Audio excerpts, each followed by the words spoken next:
I've done everything by the book the last time the Dogs and Melbourne played, last September. I've called the club, spoke to the club. I've made sure the player knows.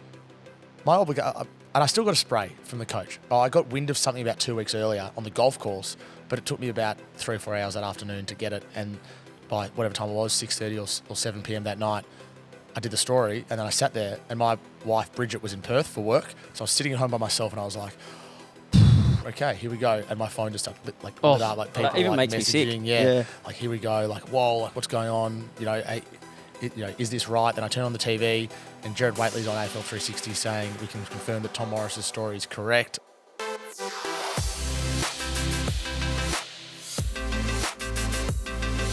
The biggest newsbreaker in footy has walked into the room, D. Tommy Morris, welcome to the dos&d show, mate. Yes, Tommy. Thank you. I just clapped myself. Dos&d, what a pleasure to be here. What a great setup. Thanks, mate. Mate, we appreciate it. We're very, very excited to chat with you. We've got a lot to cover. But tell us a bit about your day-to-day at the moment. You're just telling us off air. You're a very, very busy man, especially a bit happening at the moment. The trade period's always busy. So at the moment, my days are... My alarm goes off at 4:20 a.m. Which is early. I mean, even for me, that's very early. And then I get into work at about SEN at about 5 a.m. Prepare for radio, which is 6 to 9 a.m. So on Mondays, it's with Nathan Buckley. Tuesday, Wednesday, Thursday, it's with Gary Lyon. And then Fridays with Dermot Brereton. So I'm doing 5 days in a row this week. And then I go home or go for a run or go to Body Fit or do something, exercise to make myself feel okay. Because you feel horrible when you wake up that early. That's just not me. I know tradies wake up that early. It's not me. And handy cricketer as well, I've heard. You? Me? Yeah. Oh, we can get to that. He wants to talk about it. Yeah. And then, put that on the list. And then I go back into do trade radio, get back in at about midday, prepare for 1 to 3 p.m. with Dan Hanbury. Then from there, I go to Channel 9 and I prepare for the news that evening. So, yeah, it's full on at the moment. Well, this time of year, it's your time of year. It's where the biggest stories are. Yeah. But one thing I always, and we just kind of briefly touched on it, is how do you come up with the content for that amount of time? Like, I don't know. And even you could probably admit it. You go, I don't know Every how we do day it. I'm like, geez. I mean, 6 to 9 a.m. is easy. Yeah. Lots of callers. With Gary Lyon, who's the best, or Nathan Buckley. There's guests on 1 to 3 p.m. I'm thinking, what are we going to talk about? So today, luckily, yesterday we had a guest. We had Nick Austin from Carlton. Carlton's list manager came on, which was awesome. So that takes up about 20 minutes. Then in amongst that, you can talk about some other stuff. And then today we've got Alex Johnson, former Sydney player, coming to the studio. So we're going to keep him for as long as he's able to be there. Like, if he wants to talk for 40 minutes, he'll talk for 40 minutes. Well, he's done a few ACLs. He's got a few stories. He does. Got a few stories. And he's at the Western Bulldogs now. And he's, he's got a good backstory of his athletics and running and all that sort of stuff. So we can talk about all that to him. And then tomorrow, we've got Jason Ackermanis on the phone. So that'll be a laugh. Get the dump button and we're ready to go. He'll talk for half an hour. That us. We'll ask 2 questions. Yeah. And then Thursday, Ben Brown's coming in. So that'll be good because he's got a good story, interesting story. We try to get players. Alex Johnson isn't one, but we try to get players who move clubs, talk about their trades. It's just about getting the right guests. Yeah. Getting the good balance between serious footy chat and a bit of a joke, which Dan Hanbury's excellent at. It's daunting to think, geez, we've got to fill. What is it? It's 5, 10. It's 13 times 2, 26 hours of trade radio content for the 2.5 weeks. It's insane. But you find a way. And last year all the boys love it too here. So we were talking about it a bit earlier. But the good news is, Tommy, we got plenty to talk about, so we're not going to run into that same. Well, we want to issue. avoid the trades. We want to avoid the trades. We've got nothing for you anyway. But if my phone goes off, I'll talk you through actually doing a tweet. Well, it's funny you say that because that's where I wanted to start. So we're talking off air. We had the pleasure of chatting with the great Mike Sheen earlier in the year, and he was talking about breaking stories back in the day. But this is going back obviously 15, 20 years ago. Yeah. But now, I want to know how do you break a story and how does it all work? Because obviously you got to be on your phone. You must just have to be on your phone all the time. Yeah. What happens? Do you hear a rumor, and then once there's a rumor, where does it go from there? Sometimes you hear a rumor and then you confirm it and it's correct. That's beautiful, but that's pretty rare. Yeah. I mean, if I could hear a rumor and then confirm it and nail the story every time, my life would be easier. A lot of the time, it depends what sort of breaking story it is, and all other journalists would say this, you can see a story is about to happen. For example, today or tomorrow, we know that Caleb Daniels is going to make a call whether he wants to stay at the Western Bulldogs or whether he's going to try to get to North Melbourne. So every journalist is chasing that story. Once you know one, you know the other. Once you know if he's going to North Melbourne, then you know he's not staying at the Dogs. So you just find you can predict what stories are. The same applied to, I don't know, Harry Perriman choosing Collingwood. You know that stories are coming, and it's about who can be first on those ones. But in reality, those stories, I mean, you can be 10 minutes first or 5 minutes first, but they're not going to. Then it's not going to shift the needle massively because everyone else is going to get it at the sort of time. Probably the best stories are the ones that no one sees coming. Yes. So I think of Cal Toomey recently when Josh Rochelle was dropped at Adelaide. I didn't see that coming. And I was like, well, that's a good story. A true footy selection story. I think he broke it on the Tuesday. So 2 days before the team was announced. So that sort of story, you're like, okay, that's awesome. Where does that intel come from? Well, I don't know with Cal for that one, but Sam Edmund broke a story. And this was smart because everyone knew that Josh Battle wasn't at the St Kilda Best and Fairest. But no one thought to go and find out why he wasn't there. So he obviously went and asked someone and found out that St Kilda told him not to come. Bang, that's a story. So a lot of the time you can predict what's coming. Sometimes you get lucky and you just get told something and have to confirm it. And other times, you're just talking to people in the industry and you work your way into something and you think, oh, this has actually happened. So it's a variety of ways, and there's no one story is the same as another. Well, you broke the Damien Hardwick one, didn't you? Yeah. Yeah, that was a massive Well, that story. was a shock to people and a shock to me as well. I couldn't believe it. I was shaking. I was actually shaking. I've told this story before. I was like, I'm not sure I'm ready for this. Because I knew it was right. Yeah, your balls are on the line. Yeah, to put it lightly. Yeah, my balls are on the line. It's like you just, Caroline Wilson always says the best stories are the ones that make you feel sick in the stomach. And that was that one for me. It's like you've got an all-time great coach that 24 hours later is quitting Richmond. And that was a scary moment. But I still knew I was right. But it took me about, I got wind of something about 2 weeks earlier on the golf course, but it took me about 3 or 4 hours that afternoon to get it. And by whatever time it was, 6:30 or 7 p.m. that night, I did the story. And then I sat there and my wife, Bridget, was in Perth for work. So I was sitting at home by myself and I was like, okay, here we go. And my phone just started lit up, people even makes messaging. me sick. Yeah. Here we go. Whoa, what's going on?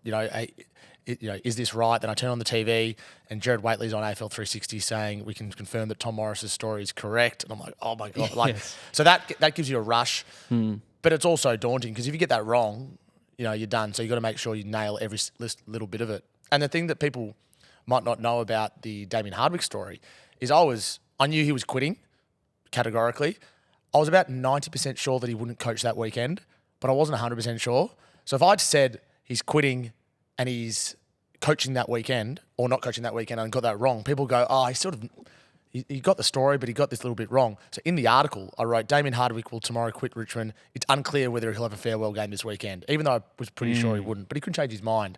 So I learned a lot under Jake Nile when I was at Fox, who's now at the Age. If you don't know, it's okay not to know.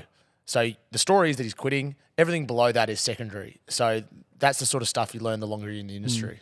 So, and I think I was listening to you the other day. I think I'm 90% sure it was you. Make sure. But I'm pretty sure people were texting in, and there was some, again, I won't even pluck a play, but a player no one's even spoken about the whole trade period going to a club. Was his name Wade from the Giants? Oh yeah, what's his name? Wade Dirksen. That's it. Yeah. No, I don't know. It was just I think it was a fairly well known player that no one. And anyway, and you said I'll have to look into that. So when you get a text on the text line coming through, when do you actually go, I will look into that? In the ad break, or when Dan Hanbury's talking. But do you actually, so do you take them all serious as potentials? And then if it's just a random rumor from a random texter that you have no idea who this person is, where do you follow up from there? Do you go straight to the club, or how does it work? Well, I mean, so a good example yesterday, there was lots of texts coming through that Jack Steele had caught up for lunch with, who's the Essendon player, who's out of contract. Shield? No, he's out of contract. Midfielder, big body midfielder. God, what's his name? Hang on, stand there. Throw some Caldwell. No, keep going. Big bodied. Durham. Barely in the team. I've got his name here. This is good podcast material. This Yeah, is. this is great. Setterfield.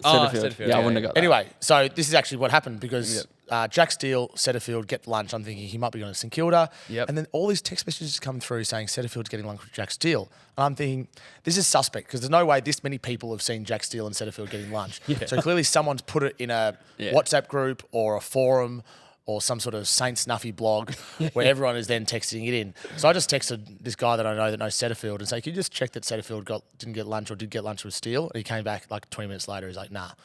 that's not true. Really? That was So it. where does that rumor?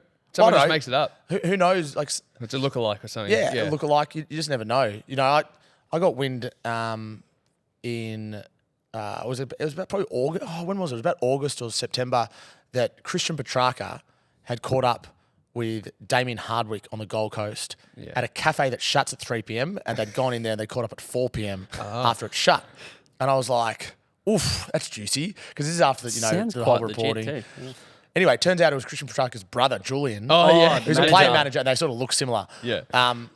So, because they're brothers, obviously. Yeah. So, people get things wrong. Yeah. And the amount of people that tell you things, and this is not a criticism, the amount of people that tell you things and they're adamant that it's correct. They're like, I'm telling you, take it to the bank. Take it to the bank. Happened to be at the 100%. gym the other night. Some guy was certain that Petrarca was going to St Kilda. I'm like, you no, sure? it's He's like, not no, take happening. it to the bank, 100%. So people don't have the journalistic threshold of a journalist. Yeah. People think they know something, but they actually don't. And then if they do happen to get it right, they'll come back and say, oh, I told you this. I'm like, yeah, but what you're saying isn't enough for me to report it. So you got to filter. And I spoke to Mitch Cleary about this the other night, actually, at the Geelong Best and Fairest, because I was saying, he did so well with the Joe Danaher story. And I got a message from someone about 6 weeks earlier, a random on Twitter, saying Joe Danaher is going to retire at the end of the season. And I was like, I don't have time to chase that. Like, that is just, it's not true. Like, he's playing good footy. He's got $900,000 in his contract next year. I literally, you got to filter it out. You can't chase everything you get told. Anyway, ends up being true. So, Wow. And Mitch agreed, we get told a lot of different things, and it's very hard to know what to chase, what to just dip your toe into, just ask one person, and just what to ignore. And I unfortunately chose to ignore the Joe Danaher story. But in the end, I'm sure there's stories that Mitch has ignored as well that he's missed because it just seems too far-fetched. What's it like early days picking, I want to do this as my profession, I want to become a journalist. I love my footy, I'll go and become a footy journalist. What is the day-to-day like? I'm picturing, you mentioned Jack Niles' name, you're working under these bigger, say, names. What is are you getting coffees? Are you listening in on meetings? I don't actually drink coffee. I drink chai lattes. Are you going and getting a couple of chais? Yeah. Did you used to like a chai? No, it wasn't me. No, What gets you into that? Firstly, why did you decide to do it? And then what is the infancy of it? A good question. I was never very good at maths. I was never very good at languages. I wasn't really interested in science. Dad's a history teacher. I always loved history, English. I didn't love politics until I had a great politics teacher in year 12. And then I got into US politics and Australian politics. He would have loved our last guest. Who was your last guest? John Pizzuto just Oh, walked out. right. Okay. Yeah. Just a bit different to me. But I don't love politics, but I'm interested in politics. yeah. What I'm saying is I like humanities. So I knew that, I'm a big believer that sometimes people have too many options. Like, should I be a lawyer or an engineer or a mortgage broker or finance or whatever, or a doctor? And I never had those options because I was never into those things and smart enough. So I always loved sport, always. And I always, without knowing it as a kid, just lapped up the media. I remember as a kid, I'd get home from school with one of my sisters and would sit down and I couldn't wait for 5 o'clock when Channel 10 news would start. What a loser. Were you watching all the, YouTube clubs? Before YouTube. This is primary school I'm talking about. Okay. So it's- Stephen Quartermain coming up Quarters. for the, Jared Waitley was on Channel 10 Yeah, News. he was Mal too. Walden was the newsreader. Mike Larkins was the weatherman. So I couldn't wait for 5 o'clock. I'd sit down, I'd watch the news, and I'd get so excited because 5:40 the sport would come around, and then at 6 o'clock I'd do it again. I'd watch Channel 9 or Channel 7 news. Wow. So that to me was what invigorated me. Yeah. Meanwhile, all my mates and other normal kids were probably playing PlayStation, or doing stuff that normal kids do. So as a primary school kid, I always loved the media. I'd read the newspapers. I'd be interested not just in the sport, but the way the sport is covered. I'd fake commentate things myself. Yep. And I used to be obsessed going to the cricket, not just watching the Test cricket, but going down on the boundary and watching the pre-day show live, watching Richie Benaud and Tony Gregg and all these people do the pre-show for an hour or half an hour. And the way it all worked, how their makeup artist would put makeup on their face on a sunny day and how the floor manager would organise everyone. So all this stuff as a kid, I don't know why I was into it, but I was always interested in that. And so when I left school, I got into a sports journalism degree at La Trobe University for 3. But again, I didn't know what it looked like. And I did this course for 3 years, and through that, I got a gig at St Kilda Footy Club, sort of a content coordinator. And this is before TikTok or Instagram stories. This was Facebook, Instagram posts, and Twitter. They're the three mediums that we had. And I just love that because it gave me an opportunity to write for the website, to talk on camera, to interview players. It destigmatized the heroes. So Nick Riewoldt and Lee Montagna and Nick Del Santo, them, like I've known them for a decade because this was 2013, 14, 15 and got a job full time. But the longer I was in that job, the more I was in the media box at games, I was thinking to myself, I wonder if I'd want to be a journalist. But again, even at the age of 21, 22, I didn't 100% know. And then Fox Footy, they had there's a guy who worked at Fox Footy called Chris Stubbs, who now works in motorsport. He's a reporter. And I got to know him a little bit as sort of a mentor.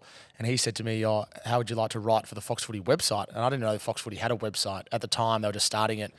So I started writing for the Fox Footy website in late 2015. And from there, it sort of evolved from a digital online job to like breaking the odd story with different contacts I had, to occasionally doing a bit of podcasting, to occasionally a bit of radio, to then all of a sudden I'm on TV. And I didn't plan any of it. So there's plenty of people that have cadet jobs at newspapers, or they go to Country Victoria or Outback Western Australia to be on, like Win News. Yeah, so that's how I pictured it, but it wasn't like that at all. Some people like that at me, but I just sort of worked my way into it without really any plan. So I consider myself very lucky.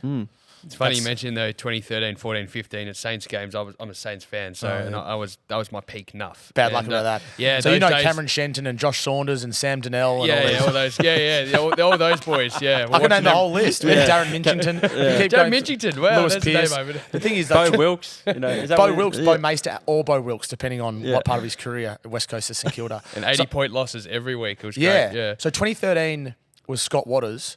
And he was the coach, and I was part-time, so I was 2 days a week, and then match day was my role, and it was just the dream for me. I loved it. All of a sudden, I'm interviewing Nick Riewoldt, as I said before, or Nick Del Santo, and I'm getting paid $15 an hour. They could have paid me $5 an hour. Wouldn't have cared. Like I was living in South Yarra, and I was driving to Seaford. Oh no. But I didn't care. Yeah. I was like, this is the best thing in the world. I'm getting paid to write articles for a professional sports club's website. And then at the end of 2013.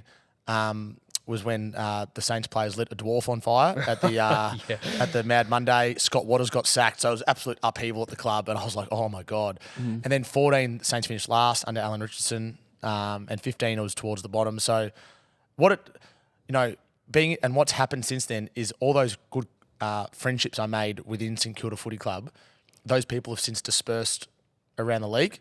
So all of a sudden I had contacts at different clubs. Yes. Authentically. Rather than coming and being a sports journalist and trying to make contacts, I'd become friends with these people. And then all of a sudden there was someone at West Coast and Brisbane and Essendon and all over the place. Breaking news, Dos. Phone's going off. We had to cut this podcast short. For a quick word from our sponsors, Fleet Plant Hire Solutions. I was going to say, it's not a scoop because it's pretty well known that Fleet Plant Hire are the top of the tree when it comes to any of your earth-moving equipment needs. Plus, customer care is number one. So visit Chris and the team right now at www.fph.com.au.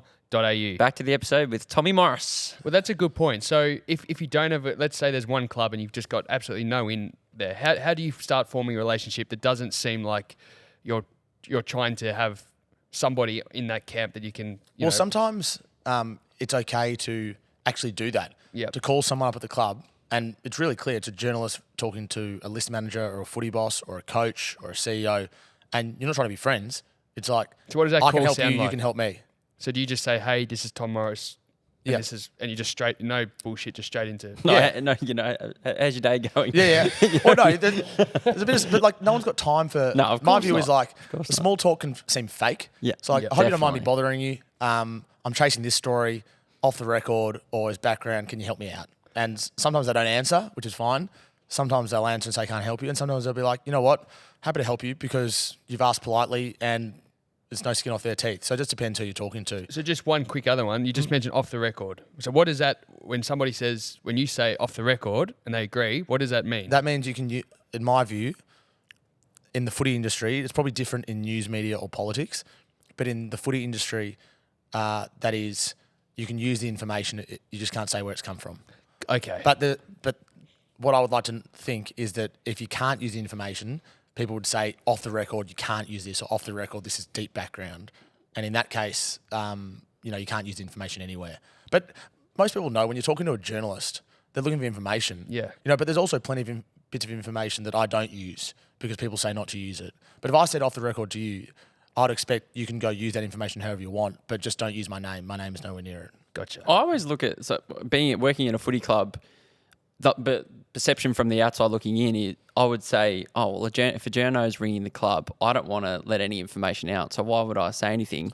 Well, I'll give you an example. So I got a story. Again, I got lucky with a story. It wasn't a massive story, but Collingwood lobbying the AFL to play a home game on the Gold Coast next year was a story.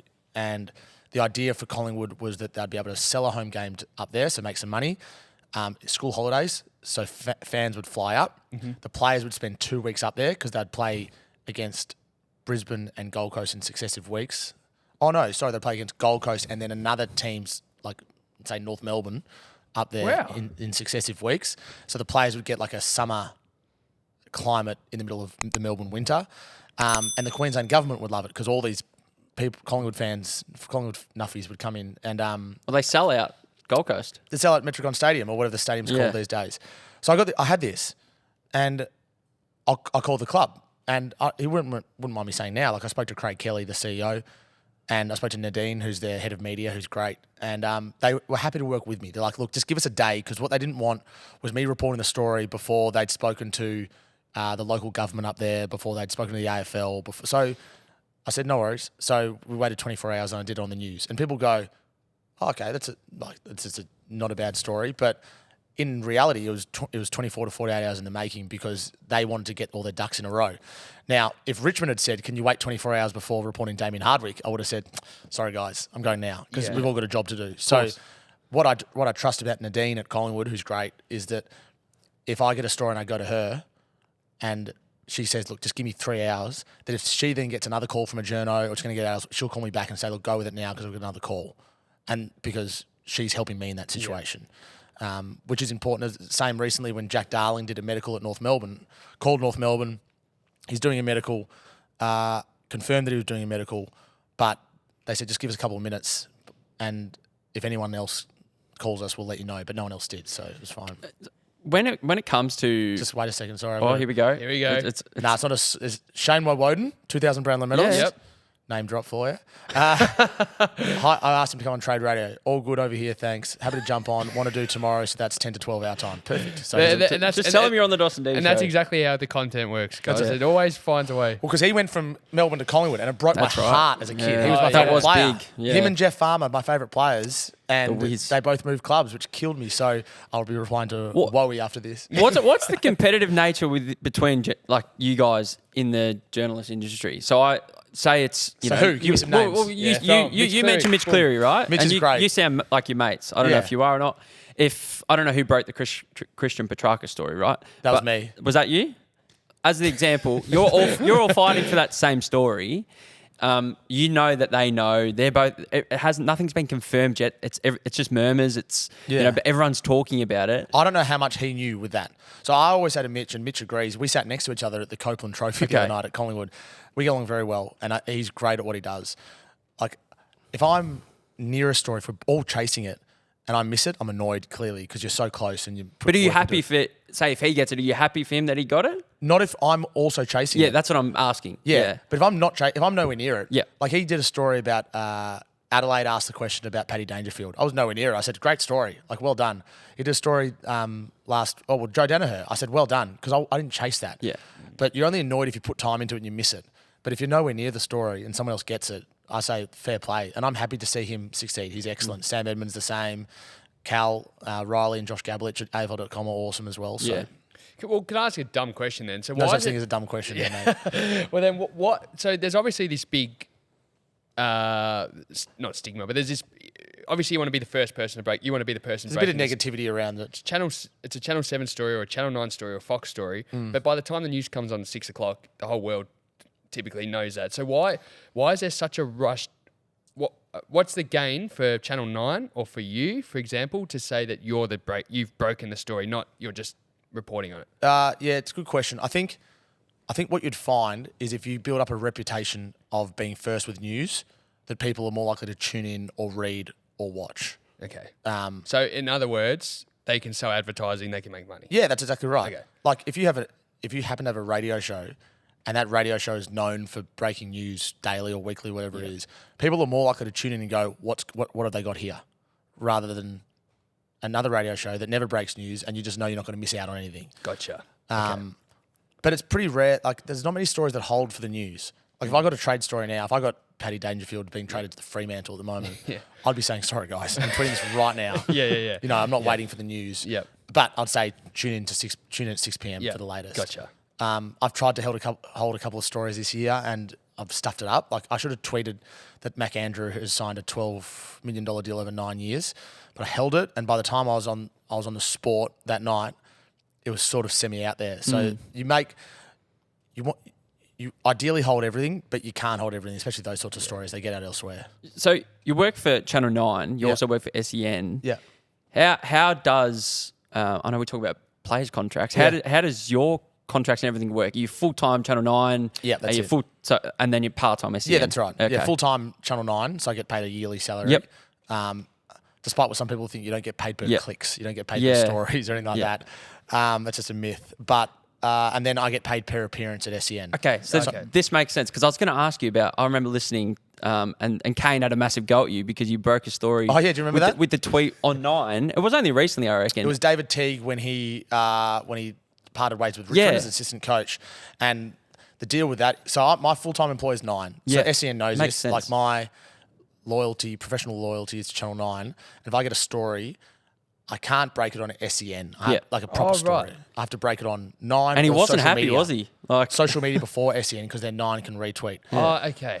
That's how it So works. I'm talking about a proper story. You know, like if I got a little nugget, I'd do it on radio. That's okay. But so yeah, David Teague is quitting Richmond. That's a Sunday night. I get that story, but I get it late. So I'm going on radio the next morning on Monday. I know that I can't go on radio and say it before I do a tweet. So I'm all ready to go. I'm ready to tweet it at a particular time in the morning, and I'm sitting there, and Kane brings me into the radio discussion before I'm ready. Like I don't have my headphones on. He brings me in, and Kane, in fairness, doesn't know what's going on, because he's in Adelaide for this particular morning. Yep. So he can't see me. So it's a confluence of events. And I said, Kane, I'm not ready yet. I've just got to make a few more calls. When I didn't have to make more calls. I panicked. I just needed him to wait 3 minutes. And then I did a tweet and came back after the ad break, and Kane's like, well, what are you doing? You just done a tweet before doing it with us. And I had to explain it to him. And in the end, he got it. Yeah. He understood, but he didn't understand the situation that 9 always has to come first in these situations. Yeah. And the same would apply elsewhere as well. If my main job was SEN and I had a part-time gig at the Herald Sun or The Age, I'd have to do it on radio, and then the secondary employer would be second. I heard you mention the phrase breaking bread or broken bread. So, and we have to ask this question, Tommy. So, and it's everyone's favourite about Mike Sheen. So, who doesn't answer your calls? Who scares you when your phone rings and their name pops up? Or who have you? Or maybe give us a success story of actually making peace. Breaking bread. Yeah. I'm yet to break bread with Luke Beveridge. I don't know if you will. Man. I'm a dogs man. I'm a doggies man. Yeah. I mean, I can talk you through that story, but there's no bread to be broken. I didn't do anything wrong with that. Yeah. Don't worry. We're about to head to that shortly. I'm trying to think. I think I haven't really, I don't know what, I'm sure people have been negative about me or been critical of me in the past, because when you're learning in the industry, you make mistakes. Like, I've reported stories that are factually accurate that I regret now. Like, I regret reporting that Steve May was having a beer on a Sunday in 2019 when he was injured. Like, is the juice worth the squeeze there? It isn't. But at the time, I'm thinking, he's injured. I'm calling Melbourne. Melbourne are going, we're not happy. He's going to have to front the leadership group. Story, bang. But I don't care that he's having a beer. The average punter doesn't care he's having a beer. So I regret some stories that are accurate, but I just wish I'd held back on them a little bit. And, that Steve and I've known Steve May since we were at school. We went to school together, played footy together at school. And, we fell out over that. And rightly so. He had every right to be annoyed at me over that, and still does probably, because he was going through a tough time. He was having one beer on a Sunday at Harlow in Richmond. So it's not like it's not like I took a photo of him at 3 a.m. at Electric, So I think. But now they call him on Triple M Frothies. They call him Frothies. Do they really? Yeah, they do. Because of Thanks me. to Tom Morris. So I think to answer your question, I didn't know that. Is that JB and Bill? I think so, Yeah, Bill does. Yeah. To answer your question, there's often tension between journalists and clubs, and there's a natural tension there. Like we all like to be mates and help each other out, but in reality, we're servicing different needs. You know, like I'm trying to break a story, the club is trying to keep a story to itself. So there's often that tension, but as long as there's a mutual respect, which I hope there is with me, with people in the industry, then it's all okay. So now what we've seen some much worse players doing much worse things at Harlow in more recent times. Definitely, yeah. Don't tell me about that. I might report it. Won't say it. So there's not someone's name that pops up on your phone now and you go, oof.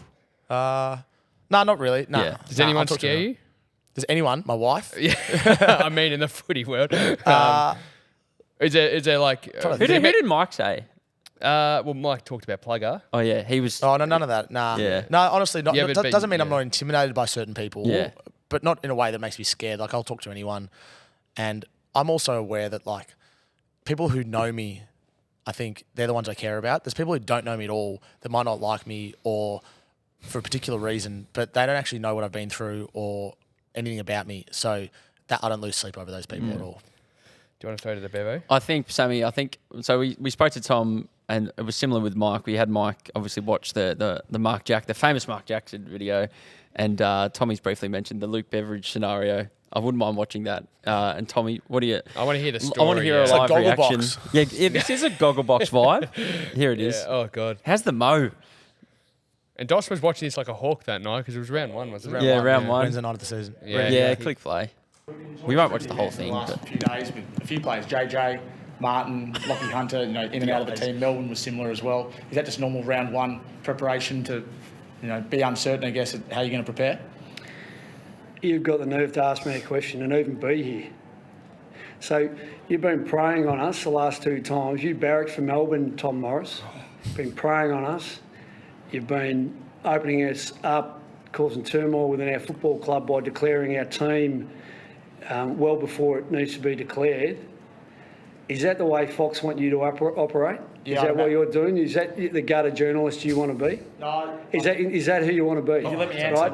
Luke. So we went in with a plan. We had some late stuff go on with JJ, unfortunately coming out in the warm up. Everything other than that was according to plan from the Sunday, which somehow you've found out about again. So we need to get to the bottom of this. Obviously, we need to put our hand up and say that there's some leakage going on, but you're preying on it. And it's the team you barrack for. Your conflict of interest here is considerable. He just didn't stop, did he? yeah. It was unbelievable. So, What do you want to ask? well, did something... I know what happened before all that, but was there multiple stories from years gone by? I know the Daniel Tale thing happened or something like that. No. Well, like, what? Why did he have this... So what happened was, Daniel Talia was years before, and that wasn't me either. But, Okay, yeah. I think that was Damien Barrett. All right. The game before that was the grand final in 2021. That's right. Oh, yes. Melbourne versus the Western Bulldogs. And The Ryan Gardner thing. Ryan Gardner. So it got mail that Ryan Gardner was out because Alex Keith was coming back in. Zane Cordy was keeping his spot. And I didn't call the club, sorry. I texted the club. The media manager replied. I said, give you the heads up. I'm going to go with this story now. Now, the obligation to do that is actually nil. Like, I don't work for the club, as I just said, but I was doing the right thing by the club, giving them the heads up. I made sure through my sourcing that Ryan Gardner himself knew, and those close to him knew that he was dropped. So again, I'm not trying to act like I'm holier than now, but like I did the work to make sure that it wasn't going to be me that's telling Ryan Gardner he's not playing in a grand final. So I think I actually went over, like I did everything by the book in that instance. The story was accurate and he didn't play. Luke didn't like that.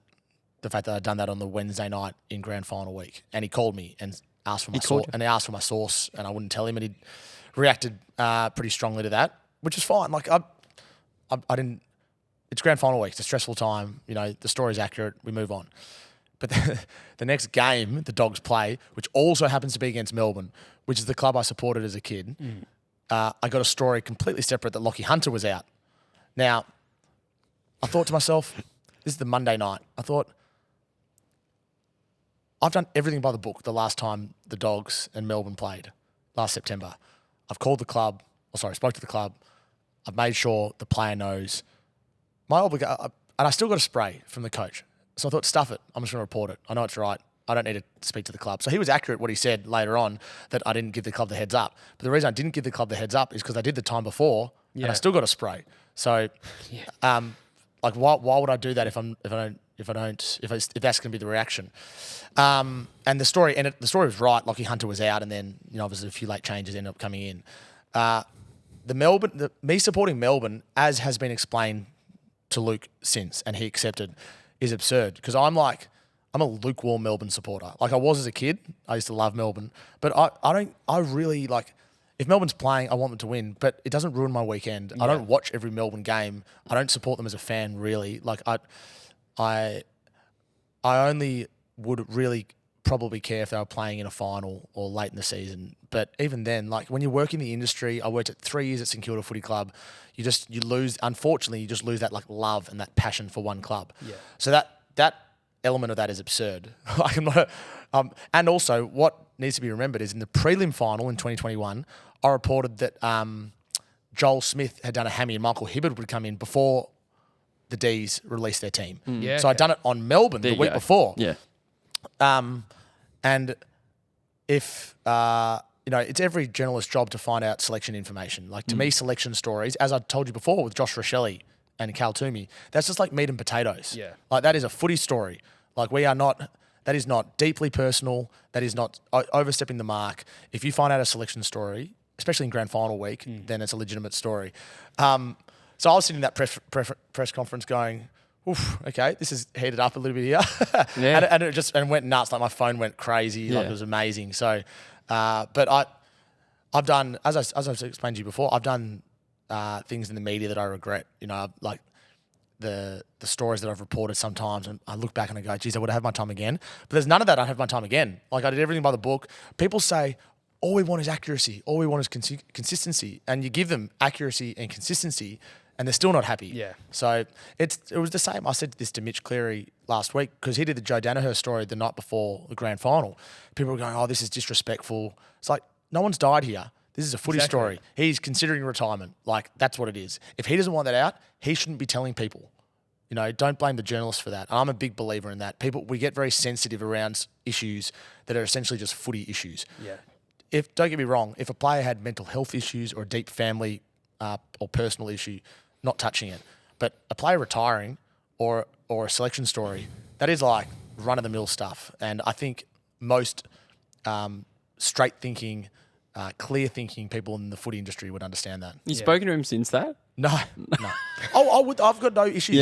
I'm not the first journalist to get a spray in a press conference or media conference, and I won't be the last. So if I'll be happy to speak to him, but I'm not expecting him to try to break bread with me anytime soon, because he genuinely thought I was preying on the club, when in fact it was just an unhappy coincidence for them. It happened to be two games in a row, both against the same team and both selection stories.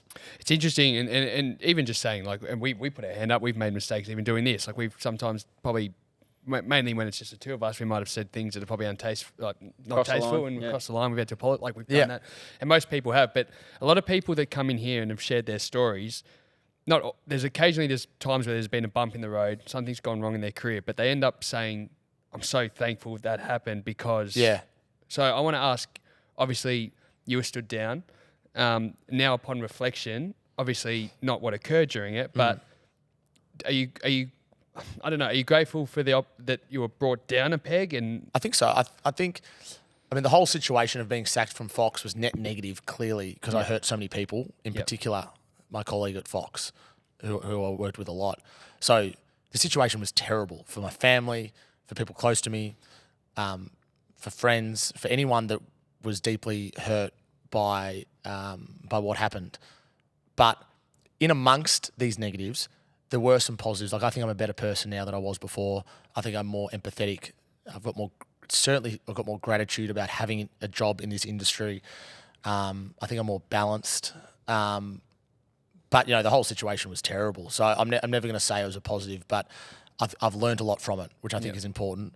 And, people go through highs and lows, and sometimes the lows are private, and sometimes the lows don't affect anyone else but you're tight in a circle. Like, I couldn't believe it when, me being sacked was the first story on 9 News. Like Peter Hitchener started 9 years with Tom Morris has been sacked or stood down or whatever it was at the time, and then sacked the next day. And I was like, geez, how's my life become this? So that took a lot of there's a lot of soul searching, a lot of reflection on that. And I had no guarantees I'd be able to get back in the media at all. Like I didn't have at the age of 30, I didn't have a job for 12 months. And when I did get a job again, it was 1 day a week at SEN. So for 18 months, I was working maximum 1 day a week at the age of 30. I'm thinking to myself, how's my life become this? You've only got yourself to blame. And I only blame myself. You know, some people would come up to me, and I've said this before, some people would come up and they'd say, oh, this, you know, politically correct culture we live in, or, oh, how dangerous is social media and all this sort of stuff. I'm like, no. If I didn't behave in this way, none of that would have happened. Social media is fine if you just treat people with respect. Yeah. Like, this politically correct culture has nothing to do with being disrespectful and acting in a way that I acted. So I've learned a lot, but I've had amazing support around me, and I've really appreciated that. And that's why even at the moment, you know, someone said to me yesterday, geez, you're working a lot. You know, you're on the radio in the morning and you're doing trade radio and then you're doing 9 News. And I'm like, well, I didn't work for 18 months. So let's go. Yeah. What's the point? Like, why would I have a few weeks off now? I want to work. I want to prove to people that I'm a different person to what I was, which is hard because the reality is I will never win over some people. Like some people are always going to dislike me. And I can't lose sleep over that because those people don't know me, but I understand it because of what happened and how they view me. But I've been amazed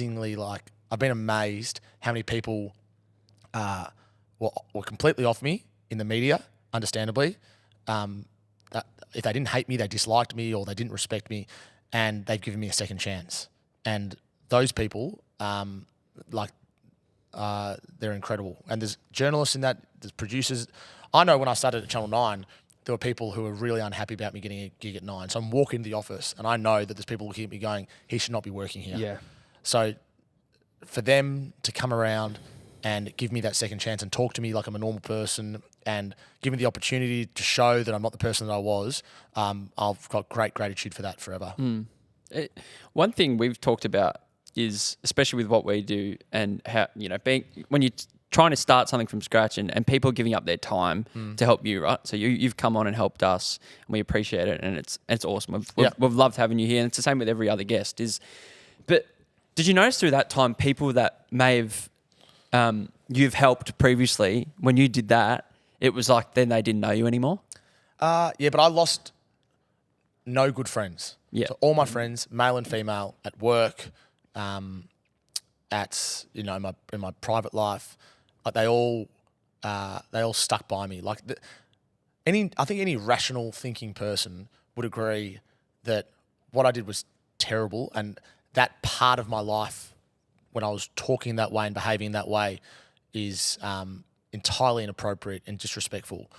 But that didn't mean they gave up on me either. So, and if some people did, then I actually completely understand that, because everyone, like getting deep, but like every single person has a different lens on society and different experiences that they live through. So I had someone that I was sitting at a pub in Perth about 2 months after I got sacked with my mate, and we went there to watch footy and just like, I don't know, get away from Melbourne for a bit. This person came up and she absolutely she let me have it. Like, you're a disgrace. You're a shocker. You should never work what are you doing in this pub? Like, went hard at me. I was just sitting there having my Parma and chips. I was like, oh God, you know, and it happened a few times, but this one particular time. And anyway, her friend came up to me later and said, look, I'm so sorry. She lost a close family member who took their own life. They'd been bullied at school for their sexuality. And I was like, so her perspective on me, her lens on me was through her family member that harmed themselves because of the way they were treated about their sexuality. So I'm looking at going, I understand why she would hate me. I understand why other people would dislike me in that situation. So I don't judge, even though they judge me, I say even some people judge me, I wouldn't judge them because you don't know what lens they're looking at it through. And I think that's really important, but it took me a while to come to terms with that. You know, like if someone hates you, your immediate reaction is like, stuff you then. But I'm like, I get it. Like, respecting it's too strong, but I understand why you would think that way. Yeah, well said. Because we always like when people own it, like you have. It's really good. You sort of have no choice but to own it in that situation. But I look at other people who've been in the limelight recently for various things, and some people blame others. Yeah. And it's easy to blame others, but I had no idea I had this. You're living in this bubble yourself, and you have no idea that you're behaving or talking in a way that is just like gross. That's gross, essentially. And now I'm hearing things that people say, and I'm reading stuff on social media, and I'm thinking to myself, I never saw this, I never heard it, and that's because I was living in this vacuum. I was desensitized to it, which is an issue in itself. So I've had amazing support from people, and you say, oh, you've had to educate yourself, and you've done online modules and things like that, and people think you've done 3 hours of work and you've moved on. I've done hundreds of hours of work to try to make myself better. Doesn't mean I'm there. Yeah. I hate the word journey, but like you are evolving all the time, and that's what I'm trying to do. I think anybody listening or watching this, it's part of. It's saying it, footy club, cricket club, any kind of club. I mean, I think most people put their hand up and say they've probably behaved. Not saying it's a get out of jail, but most people have behaved in that kind of way. So it being part of the culture. It might have, unfortunately, there always has to be a scapegoat for this kind of thing. So it could have been because of what you went through on a, like you said, a severely public platform, makes everybody else look at themselves and go, well, actually, because that's not the only WhatsApp group. I've had so many people say to me like, geez, we just can't talk that way anymore. And like, it's such a shame that so many people would talk that way, including me in the first place. Yeah. But, you hope if it makes people think twice and show respect to others that it's had some sort of impact. But yeah, the whole situation was terrible for those around me, shocking. And the public nature of it, like the humiliation was terrible as well. Yeah, how was that? Like, probably even just, like, did you find yourself wanting to cocoon yourself for a while there? Yeah, like being approached the way you said. I know it's probably a bit of time after it, but some people would approach me, and abuse me like that, and then other people would approach me and say what I said before. Oh, don't worry about that politically correct world. Yeah. And I didn't like either. Like I don't want praise. Yeah. But equally, being abused is uncomfortable in a public situation as well. I read a book called So You've Been Publicly Shamed, and it details a number of different. It was written about 2015, and it sort of as the digital age was. Starting to become more prevalent for social media. And it just details a number of different public examples of people being, publicly embarrassed or humiliated by their own actions. There was this one example of this girl this woman who did a tweet. And it was something to do with, it was a racist tweet. She was trying to be funny, but it was a racist tweet about people in Africa. And she got on a plane, I think to South Africa, got off, and her whole life had blown up. She'd been sacked via email because the tweet had got out in the whatever it was from America to South Africa for the 15 hours she's on the plane. And so it happens all the time. People are humiliated all the time publicly, and sometimes it's justified and sometimes it's harsh. But in my case, it was entirely justified. And once I acknowledge that, then I could try to push forward. But being in the position I'm in now, having a full-time job, I don't take that for granted at all. One weird question that we kind of thought of, and it's obviously it's probably the one story that I'm sure you guys wouldn't break until the person itself would break it, and that is the first person in the men's AFL to come out as gay. Yeah. Do you know for a fact if anyone that might be that's holding that back, and if so, why? Obviously, it'd be a brave person to be the first one, or do you think there's many there that are just waiting to be the second or third or fifth? As in, why hasn't anyone come out, or why hasn't any journalist reported it? No, why hasn't they even come out? It's probably a question for those people. Yeah. Sorry, and what I'm more asking is, do you know of any? No male AFL football has ever told me that they're gay. Yeah. So it's hearsay, and I don't chase it either, understandably. Of course. No, I knew you wouldn't, but it's like it's interesting though, because it's commonplace in the AFLW or women's cricket, and in other sports around the world as well. There's been gay athletes or people who identify in the LGBTIQA+ community, but I just don't. the only way I would report that story is if a player came to me and said, "I'm ready to For sure. talk." Yeah. But there was something on ABC a while ago about why there hasn't been a gay player that's come out, and I think it's probably a confluence of things. But it's so delicate. It is. Part of me thinks it's private. Who cares? Yeah. Like that is their life. They can be whoever they want to be. Another part of me thinks, what a shame that someone doesn't feel safe enough to be themselves publicly in an AFL men's environment. So I'm sort of caught in between those two. I things. look at you're right. That's a perfect word. It's delicate. Yeah. I'm a soccer fan and follow the A-League, and Josh Cavallo. Yeah. Adelaide, and Yeah. it was amazing for the football community or soccer community, and it just went completely viral and global in such a positive way. And I feel like it would probably do the same in the AFL. You'd like to think so. Yeah. But no one has felt safe enough to come out. Yeah, which is And sad. Yeah. I've spent some time thinking about this over the last 2 years, given that I've become more, I've had more consultation with as I said, the LGBTIQA plus community. And I think, in a perfect world, you'd have a community which accepts everyone. But we know, and I was absolutely part of this, that our community doesn't accept everyone. And all you need to do is go and ask an AFLW player, or even the hyper masculinity, the toxic masculinity. It can be really confronting for a lot of people. So that's probably the reason. But it's a story that would blow up, hopefully for the right reasons. When it does come out. It's time now.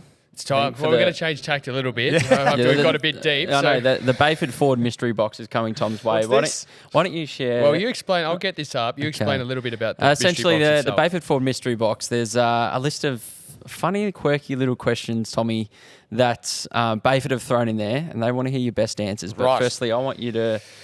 Well, we want to say a huge thank you to the number one Ford dealership in Victoria since 2023. They're the longest running Ford dealer in the country as well, since 1917. But this is what I love about Bayford Ford. What's that? I went out there the other day, as you know, and had a look. And I tell you what, Tommy, if you're in the market for a new Ford, this is where you want to go. Because if you do have kids, they got a cinema room, a games room. I got a baby, so maybe. There you go. So if you're in the market, mate, I recommend. He's only 15 weeks old, so maybe in a few months. When they get a bit older, but go down there. And you know what? It's a really good experience going out there. So highly recommend it. So we do want to thank Bayford Ford. They've got some goodies for you later too, Tommy. Oh, thank you. So have a go, Sammy, and see what you pull out. Repeat that question.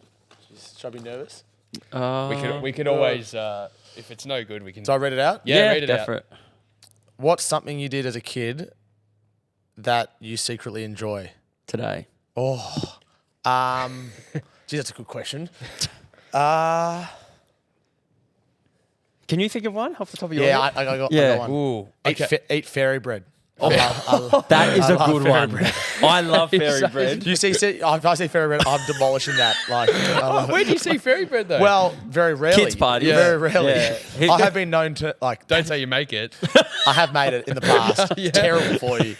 White bread, it's no good. Just sugar. I on thought top. of that, or like playing like Diddy Kong Racing on the Nintendo. They're the two things. The But fairy yeah. bread, that's a great one. I love fairy bread. Well, it's funny. So you just asked me, and I reckon you might be in a similar boat, Tommy, because when you were talking about rushing home as a kid to watch the news, I wasn't quite that extreme. But you talked about commentating. Yes. I've got this book still to this day. It's a folder. I've got it in footy, cricket, soccer. I was my own best friend as a kid. So I'd go home and play like AFL 2003 on the PlayStation. Yeah, I remember. And I would literally record every game. Yeah. The scores, Really? best players. I'd give votes. That's and then run unreal. my own season. And then, and I did that for years and years. And That's great. I've still copped them all. So That was the footy game. Because I used to footy love FIFA. I used to play so much Yeah, FIFA. FIFA 07 to FIFA 11, I reckon. Good game. I played for hours and hours. Yeah. And that's what made me love soccer. Yeah. But now, since I don't play as much FIFA, I don't know who the players are as Yeah, much. yeah. It's such a shame. Yeah. I'm thinking to myself, I saw a story the other day about Michael Ballack. Played for Germany and Chelsea. That's right in and that Bayern sweet Munich. spot. Wow, Right at it. Centre midfielder, not great pace, bullet shot. Anyway, he was about 85, 86 on FIFA 09. That's a decent rating. And I still think of Michael Ballack as like a 33-year-old. Yeah. He's 48. He's 48. Couldn't believe it. I still think of like David Silva as like a 24-year-old little nippy midfielder. He's still, he only retired recently. Left as foot well. up, but he's like late 30s. Kun Aguero. Yeah. I'm like, so They all grow up, our heroes. they grow up as heroes. It's so sad, but I learned all that via FIFA. Yeah. Shows That's why I love marketing soccer of because of FIFA. Yeah. 100%. Yeah, It's definitely. genius. And unfortunately, you can't replicate Australian rules on a game. No. There's too many variables, not Yeah. enough buttons. I The would game love is too that. complex. That's Soccer's why I had to beautiful. make my own rules up, Tommy, and we can do Brownlow votes Give and your common votes. medalists. What and else all is that Tommy stuff. going home with? Well, yeah, thanks to our very generous sponsors, Tommy. So, yeah, actually, that's a good... I forgot about Bring over Milkman. the Milkman. What is this? So, Dos, you might have to read for this. So, this is one of our new sponsors as well. Into your grooming, Tommy, I'm sure, as all males So are. Milkman I've got are a a- full moisturiser routine at the moment. Oh, beautiful. Milkman are a leader in men's grooming products, known for their high quality but natural ingredients. Yeah. D. So Tommy's going to be receiving the natural deodorant and the men's fragrance, perfect for staying fresh. mate. Lovely. So, I need that. Thank you. You know? And, keep that, you might need that There in the you car. go. You know, just before you rush into Channel 9, you just need an yeah, extra spray or keep that two. in the car console. Yeah. Mate, that is all. Thank you so much, But outside guys. of that, we want to do also got a couple more. Musashi have come on board. Oh, They're there's sitting- more? There's more. There's a bit more. Musashi This is like the coming Sunday board footy with show. some. Yeah, that's how we modelled it actually. Musashi sending you home with some protein bars. A couple of them, I don't think they've been released yet, so that's a New little flavours. exclusive for you. Yeah, new flavors. Exclusive new flavours. Exclusive new flavors yet to hit the supermarkets, and our good friends at Fleet Plan Hire Solutions. We couldn't do the show without them.